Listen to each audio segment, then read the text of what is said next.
Hey guys, today we are starting with the basics of grammar. आज हम जो चीज शुरू कर रहे हैं वो है आपकी इंग्लिश का पार्ट ग्रामर.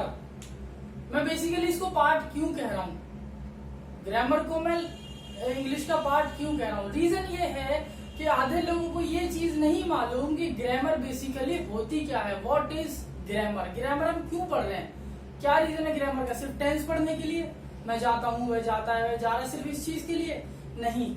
ग्रामर आपको ये बताता है, ग्रामर बेसिकली ग्रामर क्या है. Grammar is a set of rules, set of instructions, set of things that are comprised of sentence, idioms, phrase, clause, etc. आसान भाषा में एक लैंग्वेज जो हम पढ़ रहे हैं, एग्जाम्पल इंग्लिश, उस इंग्लिश के कुछ सेट ऑफ रूल्स होते हैं, कुछ सेट ऑफ इंस्ट्रक्शंस होती हैं जो कि आपके सेंटेंस, आपकी वर्ब, आपकी फ्रेज, क्लॉज, बहुत सारी चीजों से मिलकर बने होते हैं. यानी किसी भी लैंग्वेज का अपना एक स्ट्रक्चर होता है, किसी भी एक लैंग्वेज की अपनी एक बिल्डिंग ब्लॉक होती है, किसी भी लैंग्वेज के अपने एक रूल्स होते हैं. तो जो ये हमें रूल्स, ये हमें सेट्स, इंस्ट्रक्शंस के बारे में बताता है वो है आपका ग्रामर. अब ग्रामर में बहुत सारी चीजें होती है, सिमेंटिक्स, लिंग्विस्टिक, मॉर्फोलॉजी, सिंटैक्स, बहुत सारी चीजें हैं. So we shall discuss it later. Initially grammar की डेफिनेशन क्या थी वो मैं आपको बता चुका हूं. अब बिल्कुल बेसिक से शुरू करते हैं, बिल्कुल बेसिक से. तो सबसे पहले बात करते हैं सेंटेंस की. सेंटेंस होता क्या है, व्हाट इज अ सेंटेंस. तो दोस्तों अगर बात करी जाए सेंटेंस की, तो एक ग्रुप ऑफ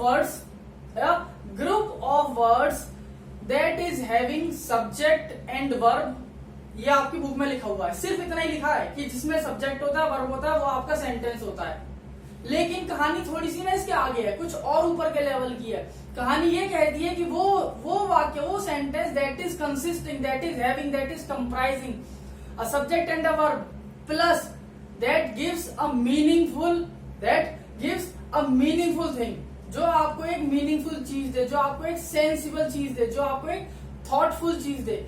यानी वो चीज, वो लाइन, वो एक वाक्य जहां से आपको कोई भी एक थॉट मिले, जहां से आपको कंप्लीट सेंस मिले किसी चीज का कि हाँ ये सेंटेंस पूरा है, इसमें कोई कमी नहीं है, that is known as your sentence.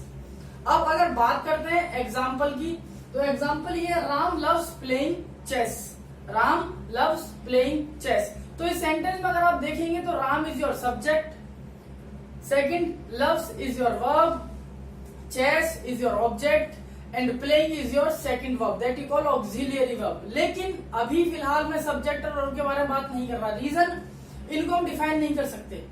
अगर आप पढ़ेंगे सब्जेक्ट क्या होता है तो आपने पढ़ लिया, ठीक है, जो करता है भी है वो सब्जेक्ट है, पर ऐसा होता नहीं है. ऐसा नहीं होता. ये आपको सिर्फ 12th तक पढ़ाया जाता है कि सब्जेक्ट माने करता, वर्ब माने क्रिया. ये आधी चीजें आपको ना ऐसे समझ लेना ब्रेन वॉश करा गया है आपका. आधी चीजें आपको बताई ही नहीं गई हैं अभी तक, सिर्फ स्कूल के लेवल तक की पढ़ाई करी है अभी तक आपने.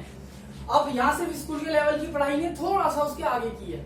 अब बात करते हैं बेसिकली सिर्फ सेंटेंस की. तो सेंटेंस होता है group of words that gives you a complete sense with a subject and a verb. तो सेंटेंस में होता है क्या, सब्जेक्ट और वर्ब दोनों चीजें होती हैं. We are talking about phrase and clause. तो पहले बात करते हैं क्लॉज की and then we shall come to phrase. तो दोस्तों जो आपका क्लॉज होता है, क्लॉज का मतलब होता है आपको एक सिंगल पीस ऑफ इंफॉर्मेशन तो मिलेगी. यानी आपको कुछ डेटा तो मिलेगा, आपको कुछ थॉट तो मिलेगा, आपको कुछ कंप्लीट या इनकम्प्लीट सेंस भी मिलेगा. जरूरी नहीं है कि आपको कंप्लीट सेंस ही मिले. सेंटेंस में हमेशा कंप्लीट सेंस मिलेगा, लेकिन क्लॉज में आपको दोनों चीजें मिल सकती हैं. एक मीनिंगफुल सेंटेंस, एक मीनिंगफुल थॉट मिल भी सकता है, एक मीनिंगफुल सेंस मिल सकता है और नहीं भी मिल सकता. आसान कर देता हूं चीज को. क्लॉज का मतलब होता है जो किसी और पर भी डिपेंड हो सकता है और जो किसी और पर भी डिपेंड नहीं हो सकता अपने आप को पूरा करने के लिए. एग्जाम्पल अगर मैं बात करूं तो एग्जाम्पल जो मैंने यहाँ पर लिखे हुए वो तो आप स्क्रीनशॉट ले लेना, लेकिन अभी बात करते हैं. तो एक एग्जाम्पल है, I could not study because I did not have enough money. I could not study because I did not have enough money. अब यहाँ सेंटेंस एक नहीं है, यहाँ दो सेंटेंस है. मैं अपनी पढ़ाई पूरी नहीं कर सका, मेरे पास पैसे नहीं थे. तो जो पहला सेंटेंस है पढ़ाई पूरी नहीं कर सका, ये अभी आपको लग रहा होगा कंप्लीट सेंस दे रहा है, but it is not giving a complete sense. ये कंप्लीट सेंस नहीं दे रहा, तो भी ये क्या है, एक क्लॉज है, क्योंकि क्लॉज कंप्लीट सेंस दे भी सकता है और नहीं भी दे सकता। तो पहला वाक्य जो है, पहला सेंटेंस जो है कि मैं अपनी पढ़ाई पूरी नहीं कर सका, इसका मतलब ये क्या है, इनकम्प्लीट सेंस दे रहा है आपको, तो ये क्या है, क्लॉज है। अब इसी क्लॉज को कंप्लीट सेंस की बात करते हैं।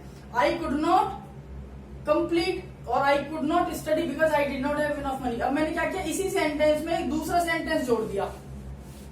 इसी सेंटेंस में I could not complete my study, I could not study because I did not have enough money. मैंने इसमें एक दूसरा सेंटेंस जोड़ दिया कि मैं पैसे ना होने की वजह से पढ़ाई नहीं कर सका, तो मेरे पास पैसे नहीं थे।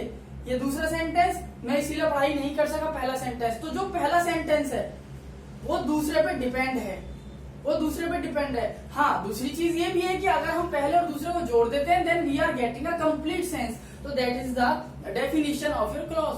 क्लॉज आपको कंप्लीट सेंस दे भी सकता है, क्लॉज आपको इनकम्प्लीट सेंस भी दे सकता है। इसमें सब्जेक्ट और वर्ब दोनों ही होते हैं।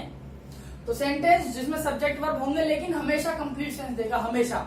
क्लॉज कंप्लीट दे भी सकता है, नहीं भी दे सकता। कंप्लीट देगा तो एक सिंगल सेंटेंस से भी दे देगा, और नहीं देगा तो दो से भी नहीं देगा। और आसान भाषा में जो आपको दो सेंटेंस मिलाकर, जहां एक सेंटेंस दूसरे पर डिपेंड होता है किसी भी चीज को कंप्लीट करने के लिए, दैट इज योर क्लॉज। और क्लॉज आपका, जैसे मैंने अभी बता दिया, इनकम्प्लीट सेंस भी दे सकता है। अब बात करते हैं फ्रेज की। तो दोस्तों, फ्रेज होता है जहां पर आपके पास कोई भी कंप्लीट थॉट नहीं होती, कोई भी चीज पूरी नहीं होती। For example, a white board, a smart board. तो स्मार्ट बोर्ड भाई ना यहाँ सब्जेक्ट है ना यहाँ वर्ब है, कोई आपको प्रॉपर डेफिनेशन, कोई आपको प्रॉपर मीनिंग मिल रहा है, नहीं मिल रहा। तो जो चीजें आपको कंप्लीट मीनिंग नहीं देती, हाँ होती है भी वर्ड से मिलकर ही है, सारी चीजें वर्ड से मिलकर बनी है। Group of word is known as sentence, group of word is phrase, group of word is clause. सब में वर्ड्स तो आने ही आने हैं, 2 और मोर देन 2। लेकिन लॉजिक ये नहीं है। लॉजिक ये है कि फ्रेज का मतलब जहां पर आपको कंप्लीट सेंस ना मिले। Second example, 80 feet building, 80 foot की बिल्डिंग। कोई सेंस है इस बात का? कोई इसमें सब्जेक्ट है? नहीं। कोई वर्ब है? नहीं। तो जो चीज आपको कंप्लीट सेंस नहीं देती, that is your phrase. Sentence, phrase, clause. अगर ये चीजें आपको क्लियर हैं तो काफी हद तक मेरा काम आसान हो गया। अब यहां से आप ले सकते हैं जल्दी से एक स्क्रीनशॉट। और अब बात करते हैं सेकंड वीडियो में मिलता हूं मैं आपके साथ कुछ और बेसिक चीजों के साथ। शायद हो सकता है अब आपका दिमाग काम करना शुरू कर दे। चलिए दोस्तों, मिलते हैं बहुत जल्द दूसरी वीडियो के साथ। Till then you can have the screenshot. Thank you guys.